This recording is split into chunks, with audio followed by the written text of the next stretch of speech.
अस्सलाम वालेकुम। Last video में हमने देखा था कि हम इफ़ एल्स इफ़ ये जो कंडीशनल स्टेटमेंट्स हैं इन्हें कैसे यूज़ कर सकते हैं। अब सेकंड कंडीशनल स्टेटमेंट जो कि स्विच स्टेटमेंट है, हम देखेंगे कि हम उसे कैसे यूज़ कर सकते हैं। तो लास्ट जो एग्जांपल थी उससे रिजेंबलिंग ही हम एग्जांपल ले रहे हैं। मींस कि हमने लास्ट टाइम परसेंटेज ली थी और उससे रिलेटिव ग्रेड्स जो हैं वो हमने शो अप करवाए थे। इस दफ़ा हम ग्रेड्स लेंगे और उसके रिलेटिव मैसेज हम शो अप करवाएंगे। तो स्टार्ट करते हैं हम। फर्स्ट ऑफ ऑल मैं अपना प्रोजेक्ट बनाता हूँ। तो प्रोजेक्ट बनाने का तरीका आपको पता है। इस प्रोजेक्ट का नेम मैं दे रहा हूँ switch statement.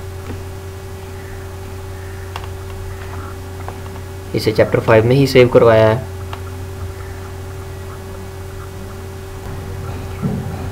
So first of all मैं करैक्टर डाटा टाइप का एक वेरिएबल जिसका नाम मैंने ch रखा है वो डिक्लेयर करवा रहा हूँ।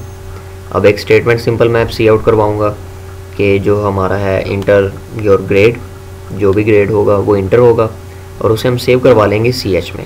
सो मैं सी इन कर रहा हूँ ch में। इसके बाद हमारे पास स्विच आता है और उसके अंदर ब्रैकेट्स में हम वो वेरिएबल लिखते हैं जिस पे हम चेक लगाना चाहते हैं। तो ch में जो भी वैल्यू आएगी वो स्विच स्टेटमेंट को चेक करेगी और उससे रिलेटिव जो केस है वो चलाएगी। तो उसके बाद हम केस लिखेंगे और सिंगल कोटेशन में हम लिखेंगे a। मीन्स कि अगर कोई a इंटर करता है कैपिटल A तो ये वाला जो केस है वो चल जाएगा। और उसके बाद हम हर केस के एंड पे ब्रेक लाजमी देते हैं। तो ये इसका सिंटैक्स है एक किस्म का। तो जब ये केस चलेगा इसके अंदर हम कुछ भी दे सकते हैं। तो मैं सी आउट करवा रहा हूँ एक्सीलेंट।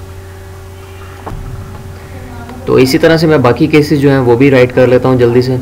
तो हम दूसरा केस लिख रहे हैं कि केस B, अगर कोई कैपिटल B इंटर करता है तो उसके लिए बेस्ट प्रिंट हो। बाकी ऊपर वाला मैं कॉपी पेस्ट कर रहा हूँ। तो इसी तरह से मैं रिलेटिव ग्रेड्स चेंज कर रहा हूँ कि B के बाद अगर कोई C इंटर करता है तो फिर गुड मैसेज शो हो, अगर D इंटर करता है तो एवरेज शो हो। इसी तरह से फिर अगर कोई E इंटर करता है तो उसका आ जाए कि पुअर मार्क्स हैं, और F के लिए हम ऑब्वियसली फेल का जो है वो मैसेज शो अप करवाएंगे।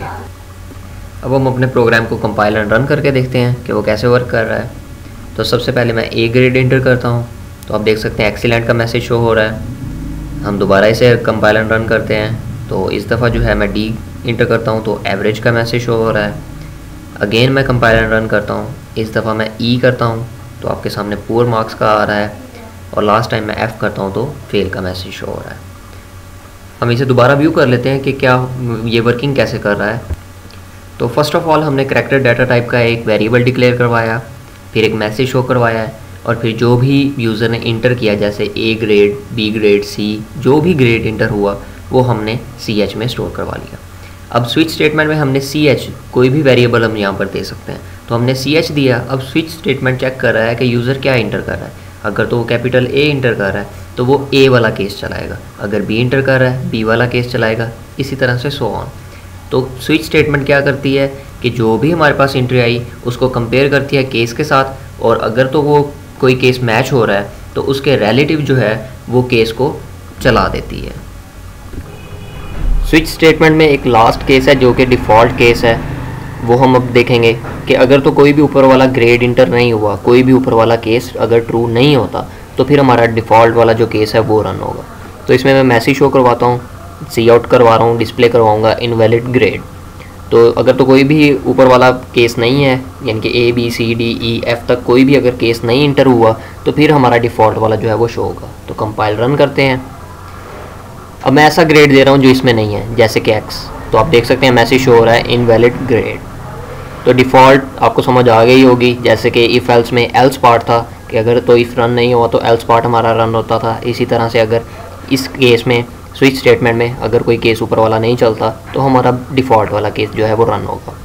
आई होप सो ये आपको समझ आ गई होगी सारी।